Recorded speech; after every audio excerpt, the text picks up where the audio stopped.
뭐야? 이 녀석이 공부하라고 미국 보냈더니 연애만 진하게 하고 왔네. 네가 이렇게 능글맞은 놈인 줄은 몰랐다. 그래도 어쨌든 예쁘고 우아한 며느리감을 데리고 왔네. 아가씨, 우리 성준이가 어디가 좋아? 네? 그냥 다 좋아요. 그런데 어머님, 여기가 어머님 댁 아니죠? 무슨 소리야? 지금 내 집에 찾아왔으면서 내 집이 아니냐니? 제가 상상했던 것과 너무 달라서요. 미국 유학까지 온 성준 씨 집이 엄청 부자일 거라 생각했어요. 그런데 이런 낡고 후줄근한 집에서 살았다니 충격이네요. 뭐야? 지금 내 집이 허름해서 마음에 들지 않는다 이 말이냐? 나 참 어이가 없어서. 이런 집에 살아도 먹고 사는데 아무런 지장 없거든. 너 내가 누군지 알아? 때밀이로 한국을 거머쥔 경기도 언년이의 제자 선이라고. 제가 자랑스럽게 말하자 예비 며느리가 인생을 찌푸리며 네? 때밀이요? 오빠 어머님 때밀이야? 나한테는 개인 사업하는 분이라고 했잖아. 남 등 밀어주면서 먹고 사는 분이셨다니 정말 끔찍하다 라고 대놓고 무시하는 말을 늘어놓았습니다. 그래서 전 노발대발하며 뭐 이런 게 다 있어? 성준이 너 어떻게 여자를 만나도 이런 애를 만나니? 기본 예의도 없고 남의 직업을 무시하는 싸가지를 데리고 왔느냐 말이야 라고 호통을 치자 아들이 중재에 나섰습니다. 이에 잘못을 느꼈는지 예비 며느리가 곧바로 사과를 하더군요. 함부로 말해서 죄송하고 편견을 가진 것에 대한 사과를 했답니다. 화가 나긴 했지만 아들 녀석이 결혼하겠다는 여자이니 마음을 풀고 다시 다정하게 굴며 식사를 대접했습니다. 그리고 아들은 저에게 결혼 자금에 대해 입을 열었어요. 엄마, 제가 그동안 공부만 해서 돈이 없네요. 결혼하려면 신혼집 정도는 마련해야 하는데. 그건 걱정 마라. 이 엄마가 능력 있으니 최고로 좋은 아파트로 마련해 줄게. 서울 아파트 값이 비싸니까 많이는 못 도와준다. 정말요? 안 그래도 여자친구랑 받은 곳이 있어요. 그래? 아파트 값이 얼마나 나가는데? 8억이요.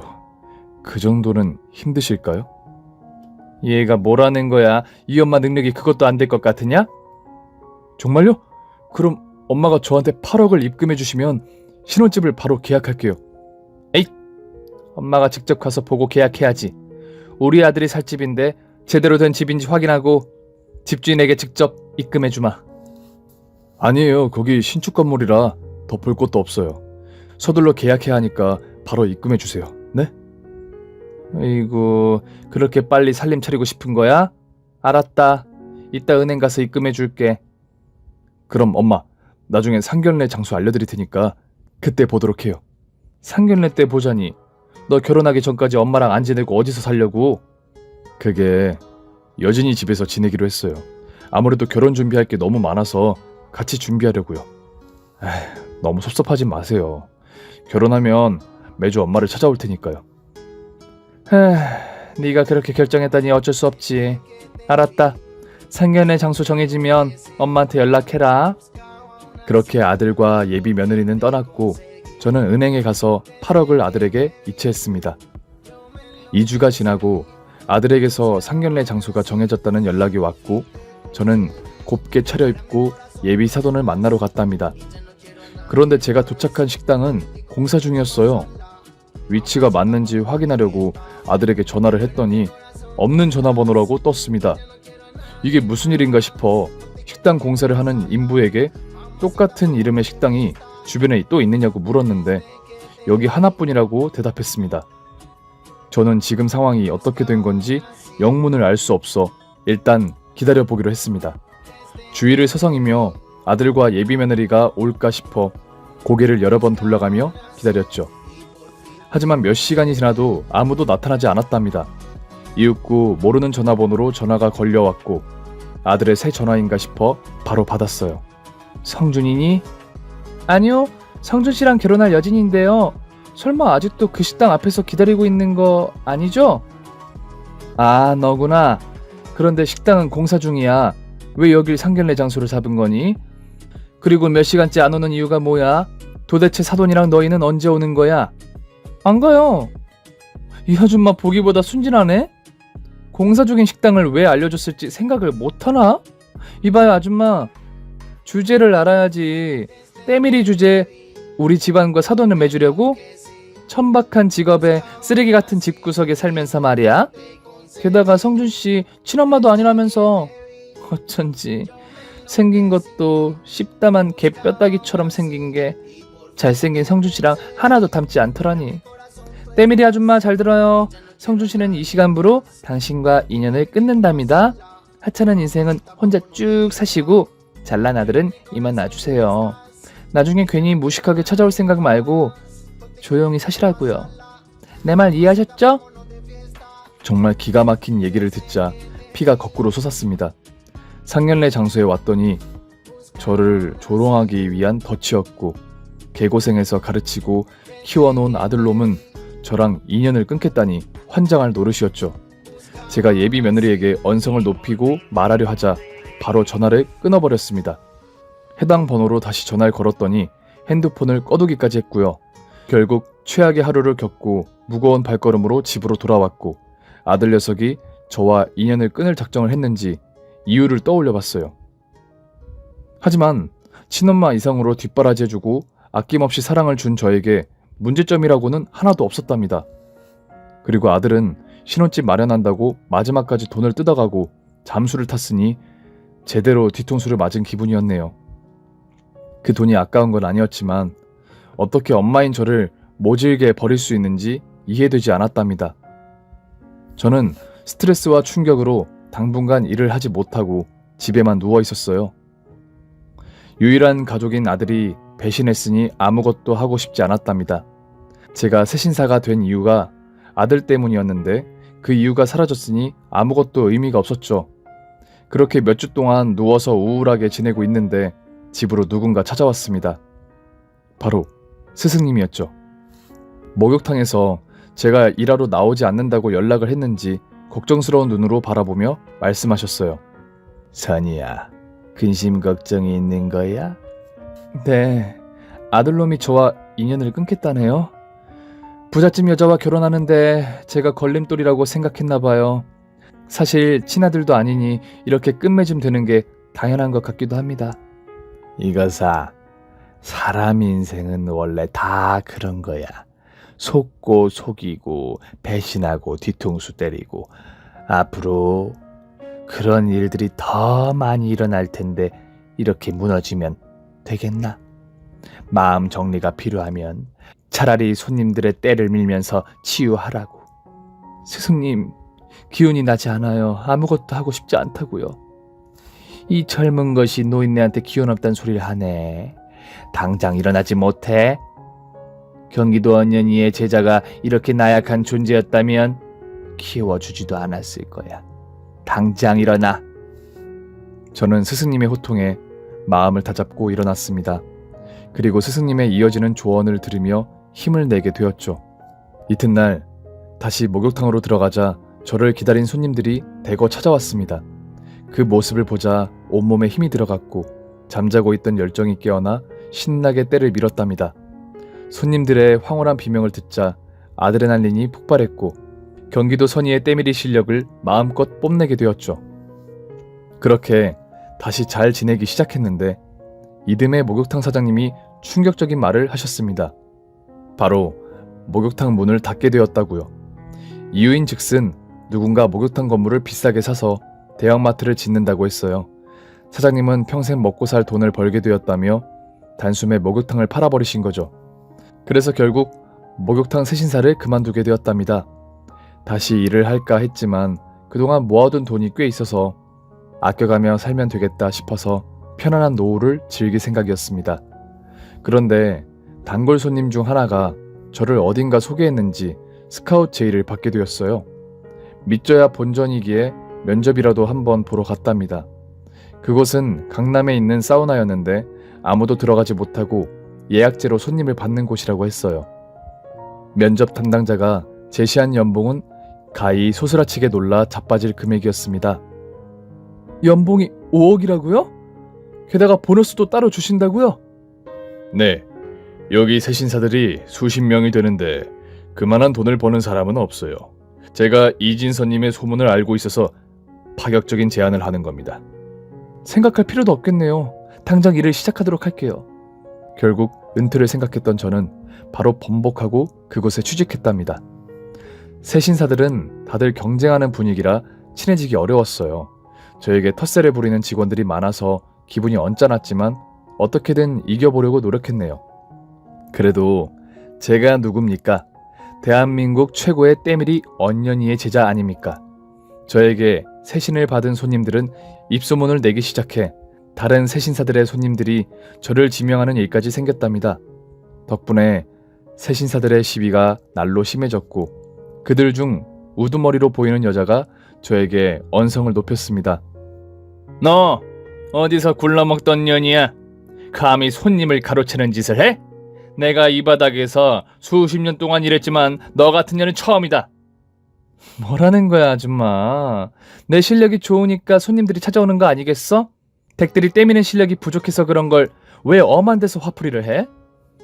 이게 진짜로 미쳤나? 감히 전라도 짝꿍댕이한테 실력 없는 떼밀이라고?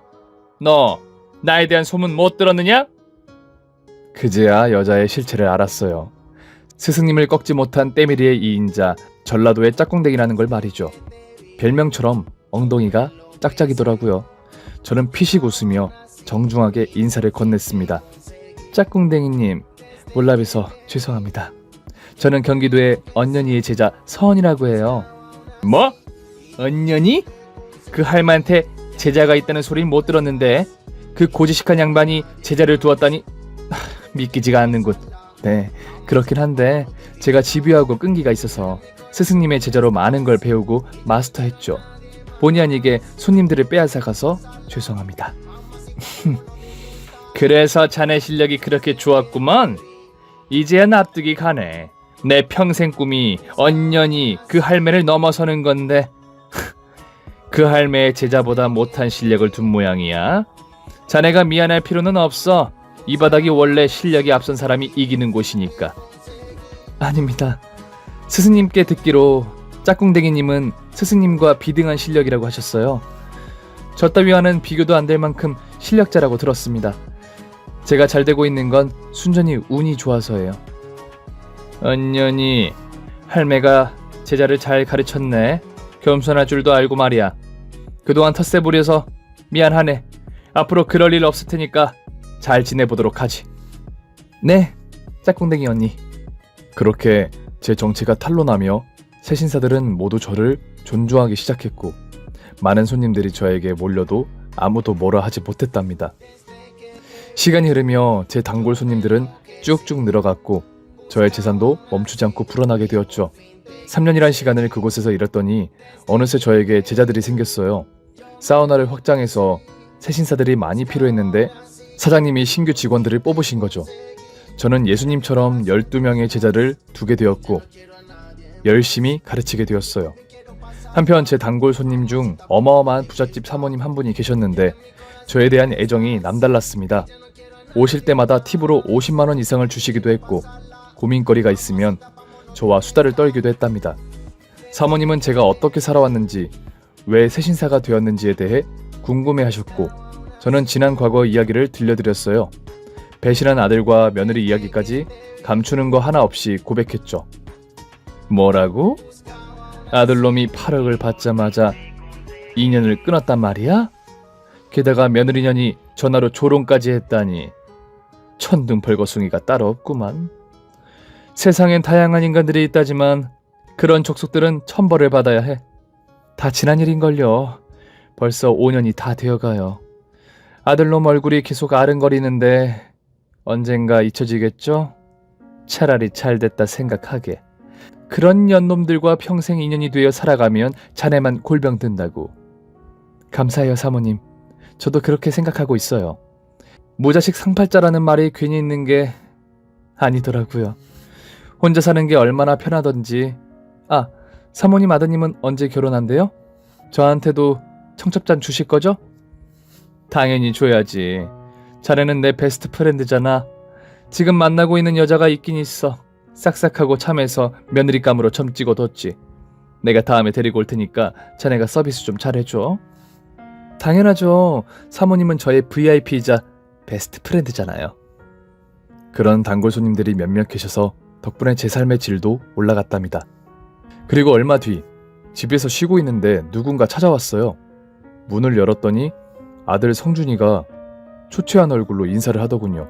하지만 저는 인사를 받지 않고 무슨 일로 찾아왔냐고 물었습니다. 엄마, 죄송해요. 저 때문에 상처 많이 받으셨죠? 이제라도 용서를 빌고 싶어서 찾아왔어요. 엄마라고? 난 너 같은 아들 둔 적 없다. 때밀이 하는 엄마가 창피해서 인연 끄는 놈을 아들로 둔 적이 없다고. 엄마, 그때는 제가 여진이한테 홀려서 그런 거예요. 제 마음은 절대 엄마를 부끄러워하지 않았는데 여진이가 시키는 대로 해야 결혼할 수 있을 것 같아서 그랬다고요. 그런데 이제와 찾아온 이유가 뭐니? 그 잘난 여진이랑 계속 살려면 나랑 연을 끊어야 할 텐데 말이야. 그게 사실은 여진이랑 결혼 생활이 순탄치 않았어요. 제가 박사 과정을 마치고 교수가 되기 전까지 혼인신고도 하지 않겠다고 했고 아이 갖는 것도 거부하더라고요. 그래서 열심히 준비해서 얼마 전 박사 과정을 수료했는데 다른 남자를 만나고 있었답니다. 지금 그 남자와 결혼하겠다고 저를 떠난 상태예요. 뭐야? 마누라한테 버림당하니까 다시 날 찾아온 거야? 왜? 돈이 다 떨어졌니? 엄마, 저 한 번만 도와주세요. 여진이를 잡으려면 명문대 교수가 되면 된다고요. 그리고 교수가 되려면 백을 좀 써야 되는데 돈이 좀 들어요. 엄마가 좀 빌려주시면 안 될까요? 여전히 아들 녀석은 정신을 차리지 못하고 있었습니다. 그래서 돈 대신 귓방망이를 올렸어요. 이 못난 놈, 아직까지 이 모양이니? 너 같은 놈은 교수 될 자격이 없어. 그리고 내 아들이 될 자격도 없으니 싹 꺼져버려. 아들은 눈물을 흘리며 애원했지만 단칼에 거절하고 따귀를 한 대 더 올려 붙이고 쫓아냈답니다. 그게 아들의 마지막 모습이었네요. 마음이 좋진 않았지만 그 녀석과의 인연은 이미 5년 전에 끝난 것이니 잘한 선택이라고 생각했습니다. 엄마로서 최선을 다했기 때문에 조금의 미련도 후회도 없었어요. 그리고 며칠 뒤였습니다. 제 단골 손님이 말했던 대로 며느리감을 데리고 오신다는 연락을 받았어요. 저는 완벽한 서비스를 하기 위해 준비를 단단히 하고 기다렸죠. 이윽고 사모님이 들어오시며 저에게 인사했고 며느리감 역시 조신하게 인사를 했답니다. 어머님께 얘기 많이 들었어요. 아주 훌륭한 새신사라고. 그 여자는 말을 하다가 놀란 얼굴로 저를 보았고 저도 깜짝 놀란 표정을 지으며 사모님의 예비 며느리를 보았네요. 그 여자는 5년 전 제 아들이 데리고 왔던 며느리였어요. 얼마 전까지 제 아들과 살다가 다른 남자와 바람난 그년 말이죠. 대한민국이 좁다고 했지만 이렇게까지 좁을 거라고는 상상도 못했답니다. 오랜만이야 오여진. 내 아들하고 결혼해서 살다가 바람났다더니 사모님 아들이었어? 선이야, 그게 무슨 소리야? 자네 아들하고 결혼했다니. 사모님, 제가 전에 말씀드렸던 그 며느리년 기억하시죠? 그년이 인연이에요. 뭐야? 그럼 처녀 행세하고 내 아들을 꼬신 거란 말이야? 네 입으로 말해봐라. 이게 모두 사실이야? 그러자 그녀는 알몸으로 무릎을 꿇었고 두 손이 발이 되도록 빌었습니다. 어머님, 죄송해요. 그런데 결혼은 했지만 혼인신고는 안 했어요. 법적으로는 깨끗하다고요. 그러니 이번 한 번만 봐주세요. 저 오빠 없이는 못 산다고요. 환장하겠네. 선이 아들을 조종해서 모자의 연을 끄는 년이 너였다고? 그리고 뭐? 법적으로는 깨끗해? 이 똥물에 튀겨 죽이려나. 사모님은 여진이의 뺨따구를 날렸습니다. 그러자 여진이는 모든 탓을 저에게 돌리더군요. 당신 때문이야. 내 결혼이 물 건너갔어, 이 나쁜 년아. 저에게 달려들어 머리채를 잡아 비명을 질렀답니다. 야야, 이거 나. 야, 이년아. 못나. 때밀이 하는 년 따위가 내 인생을 망치려고 들어? 힘이 어찌나 세던지 제 머리카락이 모두 뽑힐 것 같았어요. 제 비명 소리에 새신사들이 모두 모여들었고 짝꿍댕이 언니가 여진이의 얼굴에 주먹을 날려 넘어뜨렸습니다. 그리고 무슨 일이냐고 묻길래 사실대로 말해줬더니 거품 물고 흥분을 했답니다. 자네 아들을 조정해서 연 끄는 년이라고? 그것도 모자라 선이 네 머리채를 잡은 거야? 이거 아주 웃기는 년이네. 얘들아, 다들 때타올 장전! 네! 전현 면상에 집어던져! 짝꿍댕이 언니의 말에 수십 명의 새신사들이 때타올을 집어 던졌습니다. 얼굴을 감싼 여진이는 그만하라며 소리쳤고 다시 사모님께 용서를 빌었어요. 하지만 사모님은 이미 마음을 정했는지 분노의 싸대기를 날리셨습니다. 너, 인연, 내가 가만 안 둘 줄 알아. 널 사기죄로 고소하고 우릴 속인 네 친정집 제대로 망하게 해주겠어. 꼴도 보기 싫으니까 당장 내 눈앞에서 사라져. 이윽고 코피를 줄줄 흘리기 시작한 여진이는 훌쩍거리며 도망치는데 바보처럼 방향을 잘못 잡아서 탕 안으로 들어가더군요. 거기에다 한술 더 떠서 비누를 밟고 미끄덩하고 넘어지며 바닥에 얼굴을 받고 말았답니다. 그 순간 수십 명의 새신사들과 저 그리고 사모님까지 웃음을 터뜨렸어요. 결국 코뼈가 부러져 움직이지 못해 119에 신고해서 실려갔답니다. 이후 사모님이 들려준 이야기는 엄청 충격적이었습니다. 여진이는 사기죄로 콩밥을 먹게 되었다네요. 그리고 여진이의 친정집이 사업하는 집안이었는데 사모님의 부군이 사업을 못하도록 투자자들을 매수하고 거래처를 죄다 끊어버렸답니다. 그렇게 그 집안은 망해버렸고 강남이 아닌 어느 시골로 떠났다고 말했습니다. 그렇게 오래 묵은 채증이 싹 하고 내려가는 기분이 느껴졌고 얼마 동안 콧노래를 부르며 지냈답니다. 아들은 그날 이후 저를 찾아오지 않았고 어떻게 지내는지 소식을 접하지 못했어요. 사모님께 알아봐 달라고 하면 충분히 알 수 있었는데 완벽히 남남으로 지내고 싶어 묻지 않았답니다. 그리고 저는 계속해서 새신사로 일하고 있어요. 여러분도 혹시 때를 미는 저희의 직업이 천하다고 생각하시나요? 그렇게 생각하시는 분은 여기에 안 계실 거라 믿습니다. 저의 사연은 여기서 줄여야겠네요. 아무쪼록 여름휴가 잘 다녀오시고 몸이 찌푸둥할 땐 저희 새신사를 찾아와 주시길 소망합니다. 오늘의 사연이 어떠셨나요? 재밌고 속이 시원하시지 않았나요? 그렇다면 구독 버튼과 좋아요를 꼭 눌러주세요.